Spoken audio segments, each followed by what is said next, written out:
Então, vamos começar.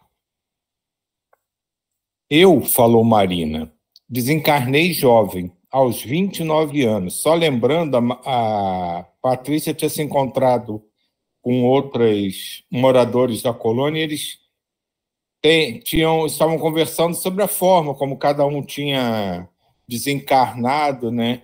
E agora essa Marina, que era uma nova amiga dela ali na colônia, ia contar como ela tinha desencarnado.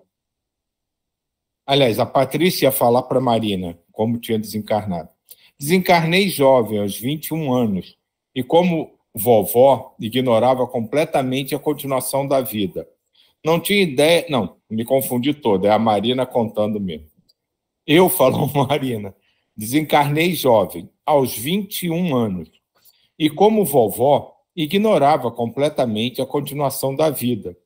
Não tinha ideia do que acontecia com quem morria, se tudo acabava ou se havia inferno e céu. Teorias que não entendia nem queria entender. Não seguia religião nenhuma, mas dizia ter uma, só por rótulo. Para mim, a morte do corpo era para os outros. Desencarnei por um acidente de carro. Quando socorristas, trabalhadores do bem, tentaram ajudar-me, repeli-os.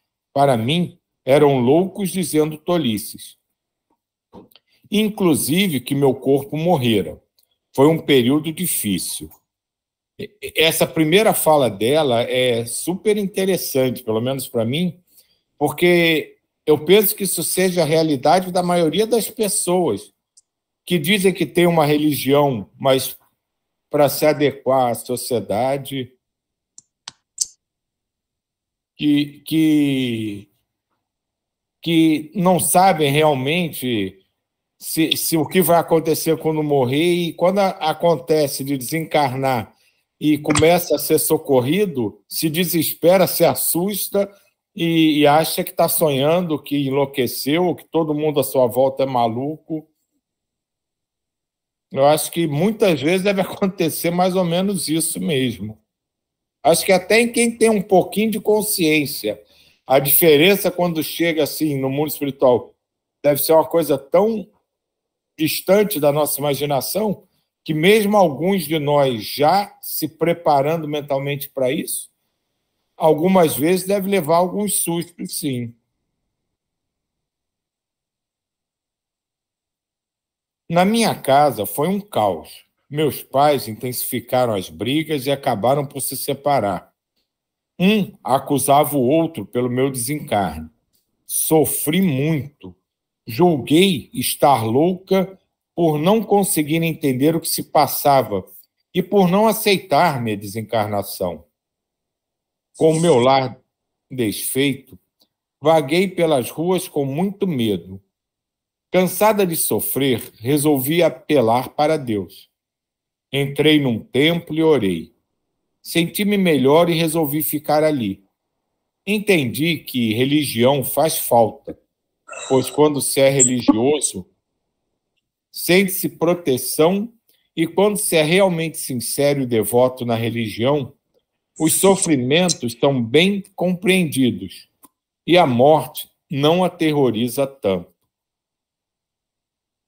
A importância de você ter, seja qualquer tipo, né, de religiosidade que seja, né?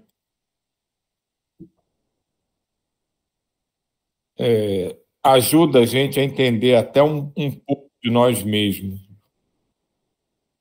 Entendi que desencarnara, mas não sabia o que fazer. Jair levantou a mão. Diga isso aí. Veja só, que ela fala aqui. Quando socorri trabalhadores do bem tentaram me ajudar e tal, eu repeli. O que acontece, Silvio? Veja só. Nós vemos pelo olho da carne, tá? Então, quando você desencarna, você não vai ver por esses olhos. Só que a situação dela era desesperadora de não saber o que está acontecendo. Porque uma simples imagem faz que você tenha uma coisa diferente com você. Porque a partir do momento que você desencarna e você não vê com os olhos da carne, tudo que te apresenta é com uma cor diferente. A luz não é essa luz que a gente está vendo, tudo ao nosso redor é diferente. Por isso que ela pensou que repeliu alguma coisa assim. Como foi um acidente de carro, foi alguma coisa traumática, ela estava andando no carro lá, pá, na estrada, pum. Aí, de repente, entra em uma outra situação, ela pode pensar que é um filme, pode pensar que é um troço, assim, entendeu? Mas isso salta aos nossos olhos, a mudança de vibração. Só que, às vezes, a pessoa está em uma situação de desespero que ela não sente que houve essa mudança. Só isso que eu queria falar. Esse não entendimento, com certeza, gera que muitas pessoas se assustem, né? Porque é o que você falou. Acho que não tem nem tanta importância por onde a imagem está chegando, mas chega uma imagem para você que não é aquilo que você está acostumado a ver ou vivenciar. E dentro da imaginação que se cria, né, pode-se criar qualquer tipo de ideia, né? Eu acho que o susto está aí, de estar diante de uma situação que você não entende direito e não tem certeza do que está acontecendo. E isso geralmente gera nas pessoas medo, né? O desconhecido gera muito medo. E talvez daí venha o susto e talvez até aquele sentimento de fugir do que está acontecendo, porque vai, no fundo, dando medo do que pode acontecer a partir daí. No meu, a forma de pensar, acho que vai meio assim.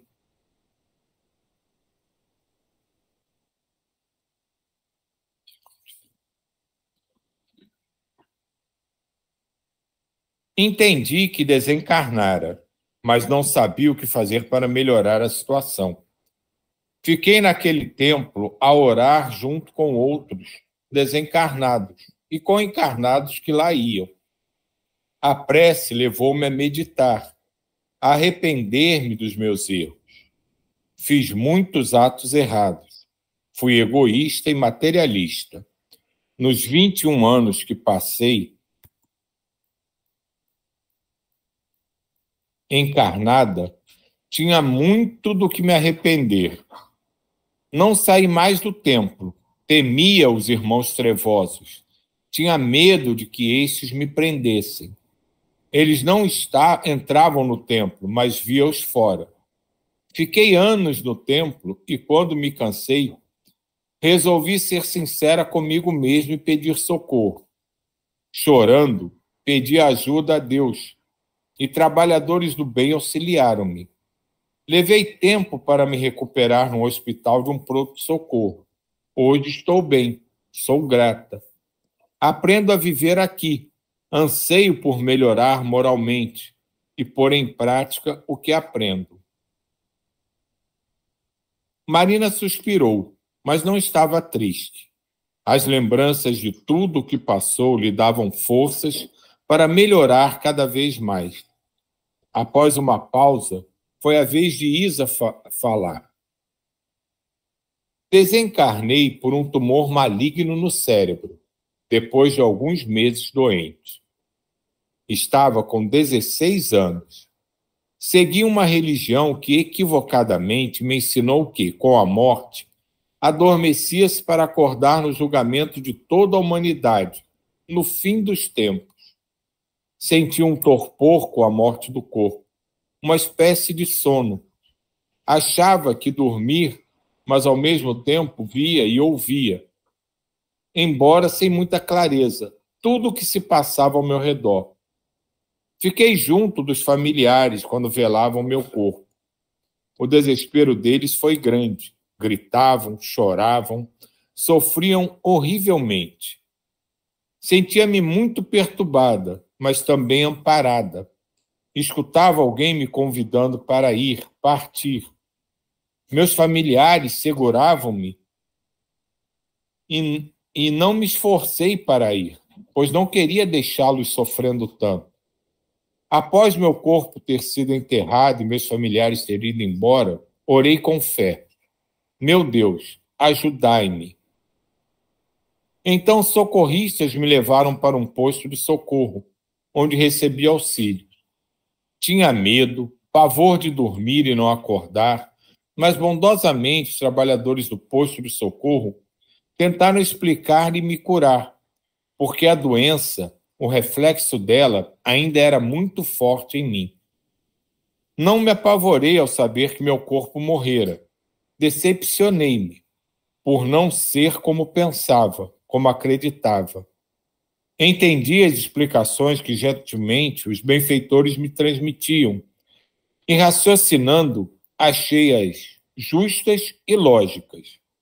Não temi mais e passei a dormir com tranquilidade. Mas os lamentos e o desespero dos meus enlouqueciam-me. Julgavam-me tão coitada por ter morrido que comecei a ter dó de mim.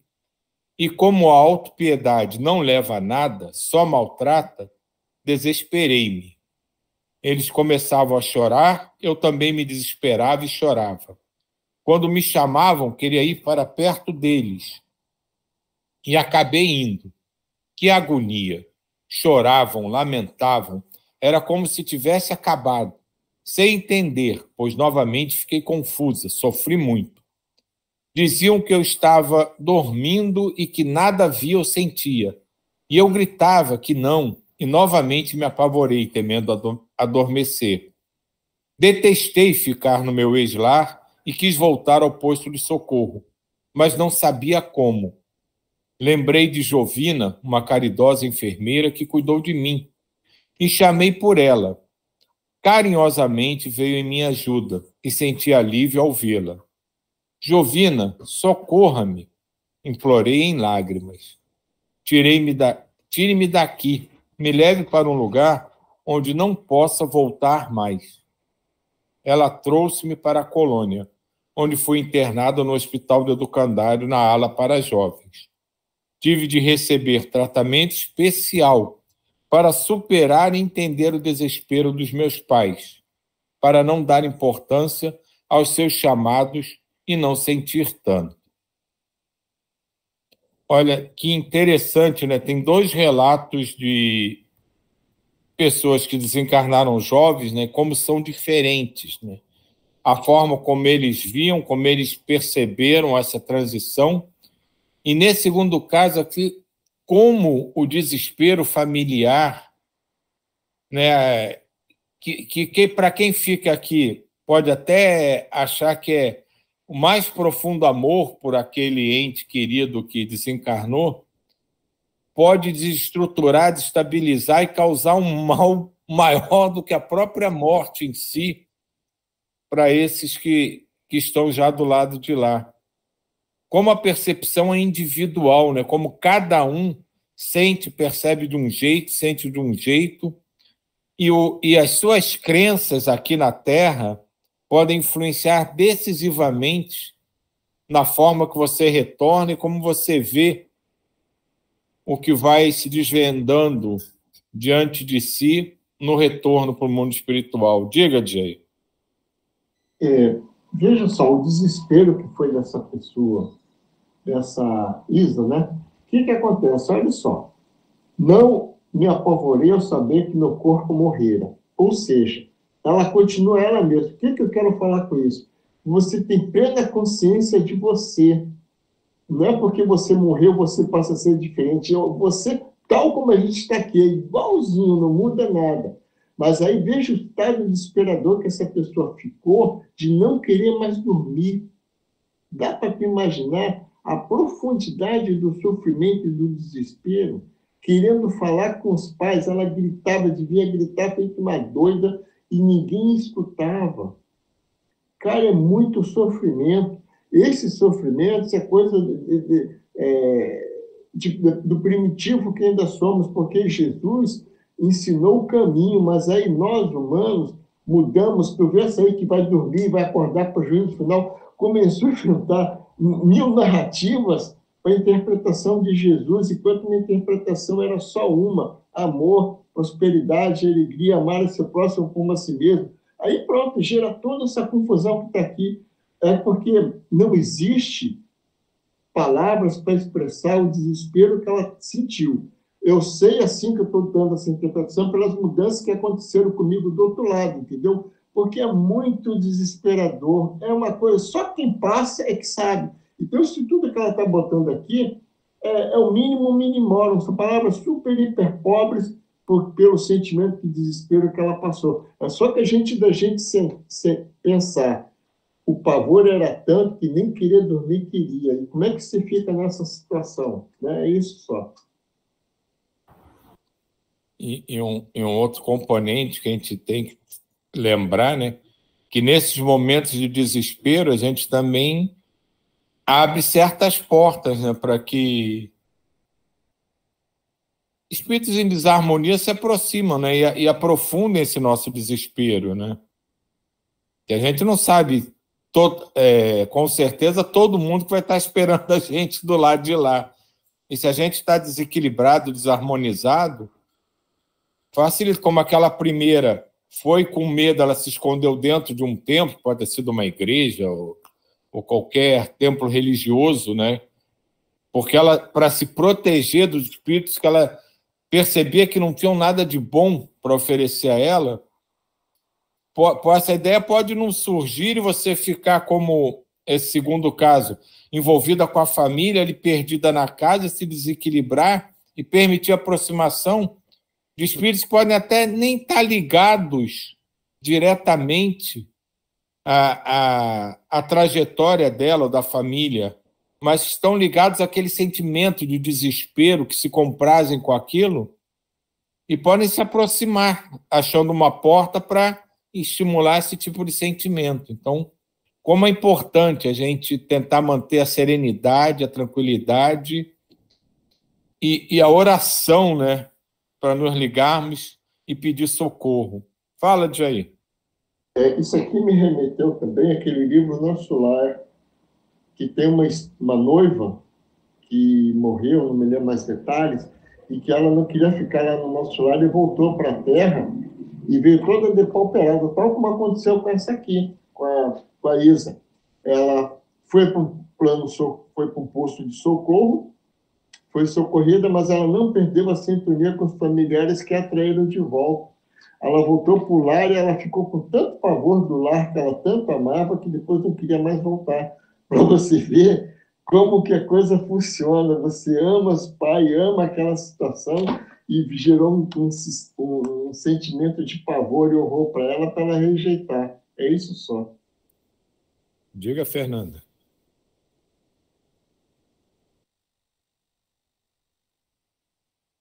Fernanda?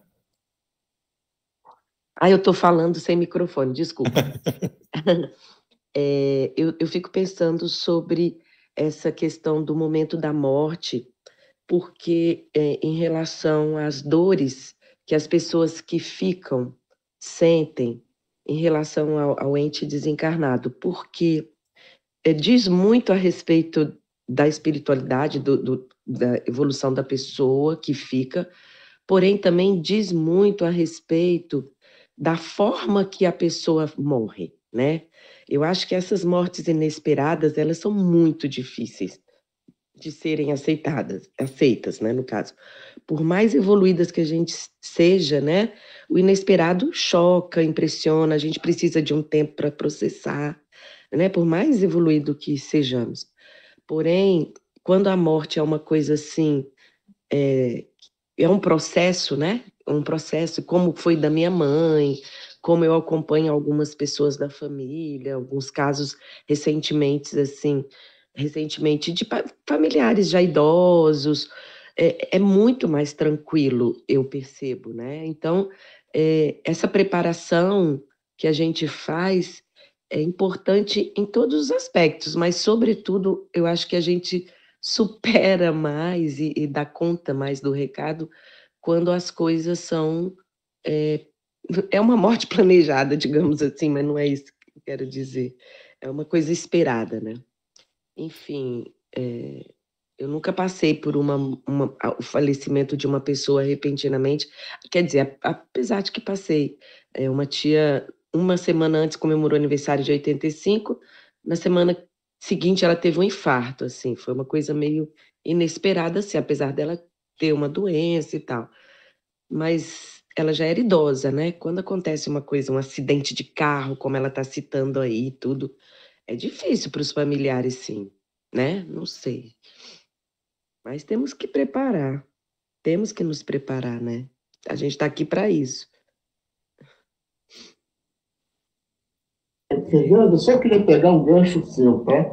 Isso aí realmente é complicado, quando a pessoa não tem, como você falou, não tem orientação. Olha só, vou voltar de novo a falar, porque essa frase aqui é muito forte. Não me apavorei ao saber que meu corpo morrera. Vamos falar o seguinte, como tudo você acabou de falar, tá? Se você está programado para morrer, você aceita e tem como se defender alguma coisa assim. Agora vamos falar, a gente vai lá, eu vou lá no supermercado. Você quer ir no supermercado, pum, ganhou um tiro e morreu. Ó, aí você não morreu, porque você não viu como ela falou aqui. Não me apavorei ao saber que meu corpo morreu, porque a tua essência continua. Então você está indo para o supermercado, você continua indo para o supermercado. Aí você vai chegar naquele supermercado, você vai ver tudo diferente. Aí você vai entrar em pavor. O que aconteceu? É isso que aí gera um looping, um pavor, uma coisa desesperada, porque você não está preparado para isso, entende? E quando você não tem conhecimento de religiosidade ou de espiritualista, você entra em um loop profundo, tal como ele entrou aqui. Isso aí é justamente isso como acontece. É isso só que eu queria falar.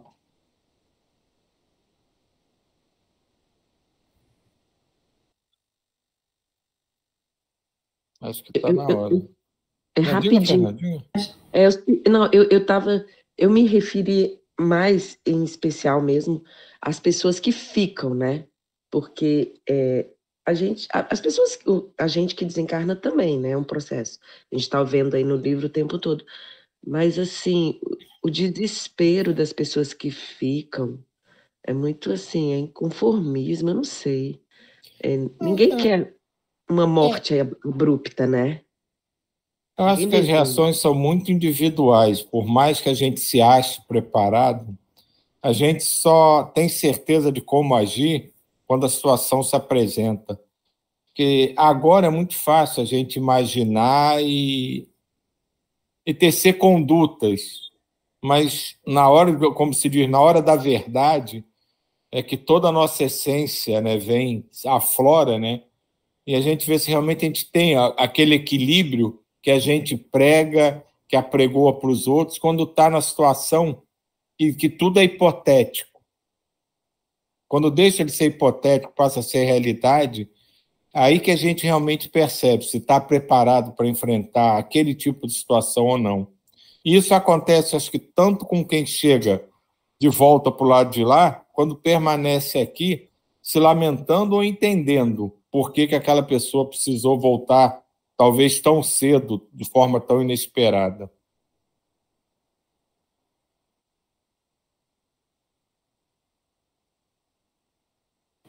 Acho que a Sani queria falar também. Não, era só a respeito do pedir ajuda. Tem uma amiga muito espiritualizada e ela passou pela perda do marido de forma repentina, que foi assaltada.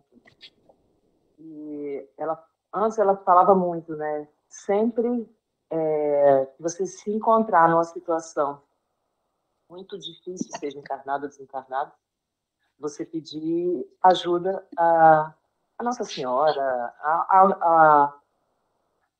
o espírito que você achar que pode lhe socorrer.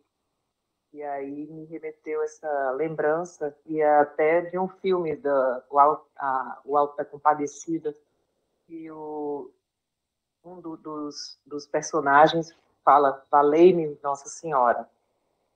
E é isso, a gente aqui, que está em processo de estudo, né, lembrar sempre, em todas as situações, de um valei-me Nossa Senhora, ou de pedir ajuda para ser alcançado. Era isso, só. Me veio só uma palavra, assim, que é aceitação, né? Tudo é isso. Tudo na vida. Ai, é isso.